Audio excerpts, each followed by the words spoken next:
चंद्रपूर जिल्ह्यातल्या गडचांदूर इथं नगर परिषदेच्या मतदानादरम्यान एका मतदारानं ईव्हीएम फोडल्याची घटना घडली आहे। आता या प्रकरणी मतदार राम दुर्गे यांच्या विरोधात गुन्हा दाखल केलाय, त्याला अटकही केली आहे। यावेळी मशीनमध्ये बिघाड झाल्यानं त्यांनी मशीनची तोडफोड केल्याचा दावा या आरोपीनं केलेला आहे।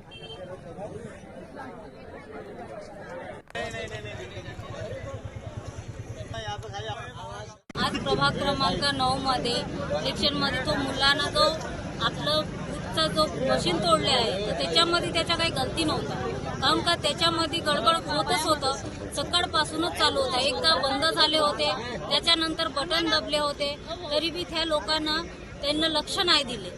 तर त्याचा काही गलती नाही, आम्ही सगळेजण त्याचा साथ आहोत। जोपर्यंत त्याही आपलं त्या माणसाला बाहेर नाही काढणार तोपर्यंत आम्ही इथून जाणार नाही। देश विदेशातील प्रत्येक घडामोडींचे लाईव्ह अपडेट मिळवण्यासाठी आता साम टीव्हीच्या सर्व सोशल मीडिया प्लॅटफॉर्मला लाईक, फॉलो आणि सबस्क्राईब करा। तसंच सर्व नोटिफिकेशनसाठी बेल आयकॉन प्रेस करायला विसरू नका।